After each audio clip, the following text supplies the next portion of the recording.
गांव में माया नाम की एक लड़की अपनी माँ रमा और पिता सुरेश के साथ रहती थी। माया का परिवार बहुत गरीब था। उसके माता पिता मजदूरी का काम करते थे। बड़ी मुश्किलों से उनके घर का खर्चा जैसे तैसे निकाल पाते थे। कुछ ही दिनों में दिवाली का त्योहार आने वाला था और इधर माया के माता पिताजी को कोई काम नहीं मिल पा रहा था। एक दिन माया अपनी माँ से, माँ, दिवाली आने वाली है तो हमारे घर में भी नए कपड़े पटाखे लाएंगे ना पिताजी? मेरी सारी सहेलियां नए कपड़े और पटाखे लाने वाली है। हम दिए भी जलाएंगे और हमारे छोटे से आंगन में रंगोली भी बनाएंगे। माया अपनी माँ को अपने सपने बता रही थी। उसकी बातें सुन रमा मन ही मन बहुत दुखी हो जाती है और अपने बेटी को गले लगा लेती है और माया से, माया, तुम तो जानती हो बेटा, तुम्हारे पिताजी और मैं मजदूरी करके घर चलाते हैं और हमारे पास कुछ दिनों से कुछ भी काम नहीं है। हमारी किस्मत बाकी के लोगों की तरह नहीं है, लेकिन फिर भी अगर कहीं कुछ बन पाए तो जरूर लेकर आएंगे बेटा। माया अपनी माँ की बातें सुनकर नाराज हो जाती है और घर के पास एक पेड़ के नीचे जाकर बैठती है। माया को नाराज देख रमा की आंखों में आंसू आ जाते हैं। अब रमा अपने घर के काम में लग जाती है। दिवाली आने में कुछ ही दिन बाकी थे। उसी में माया उदास होकर एक नदी के किनारे पर बैठी थी। उसी समय दो बच्चियां माया के पास खेलते हुए आई और उसमें से एक, जिसका नाम रूपाली था, वो माया के पास आकर, तुम ऐसे अकेले क्यों बैठी हो? तुम चाहो तो हमारे साथ खेल सकती हो। मैं तुम्हारे साथ नहीं खेल सकती। मैं गरीब परिवार से हूँ और तुम तो अमीर परिवार से लगती हो।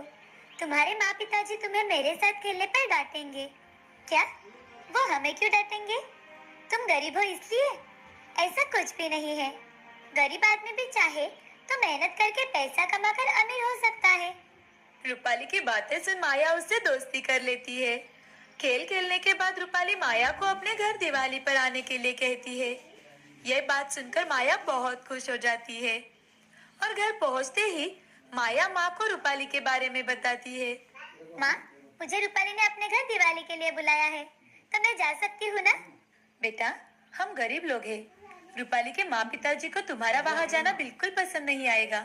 रमा माया को समझाती है, लेकिन माया माँ के पास जिद करते हुए, रूपाली ने मुझे बुलाया है तो मैं जाऊंगी जाऊंगी जाऊंगी। माया के जिद के कारण रमा उससे, ठीक है चले जाना।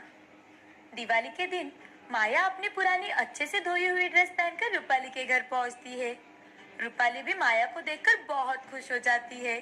तभी रूपाली अपनी माँ से, माँ सुनो ना, माँ ये मेरी सहेली माया है। रूपाली की माँ सुशीला और पिताजी ओम माया को देखकर जरा भी खुश नहीं थे।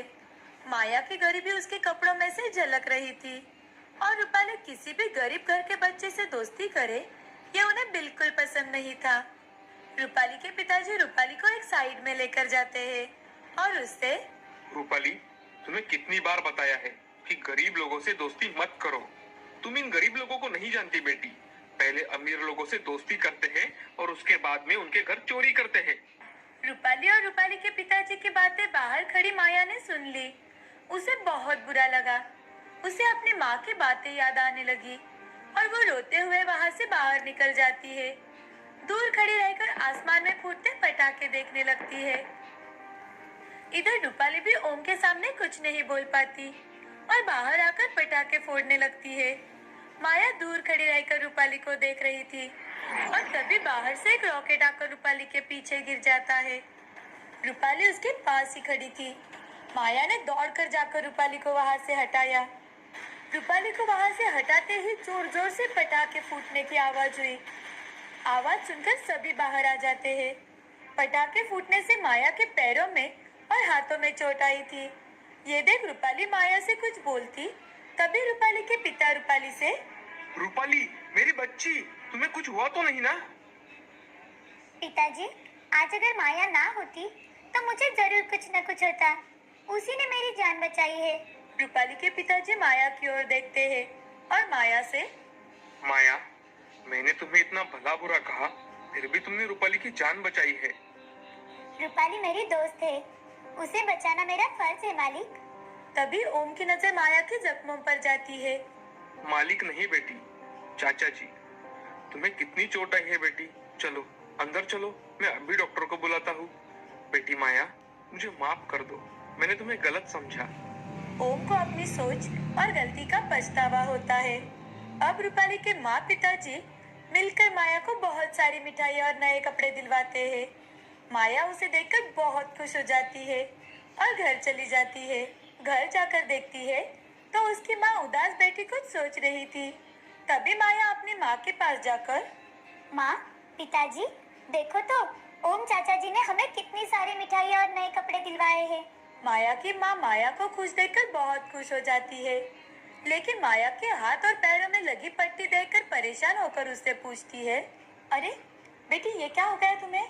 माया सारी घटी घटनाएं माँ को बताती है कि कैसे रूपाली को बचाते बचाते उसे चोट लग गई। उसी वक्त रूपाली अपने माता पिताजी को लेकर माया के घर पहुंच जाती है। उन्हें उसके घर आते देख माया की माँ और पिताजी, मालिक, आप हमारे घर? सुरेश, तुम्हारी बेटी बहुत बहादुर है और ईमानदार भी। उसने आज मेरी बेटी रूपाली की जान बचाई है। सुरेश, मैं चाहता हूँ आज तुम सब हमारे साथ दिवाली मनाओ। रमा ने माया को गले लगा लिया। ये उनकी पहली दिवाली थी कि उनके घर में मिठाइयाँ, तोहफे और नए कपड़े आए थे।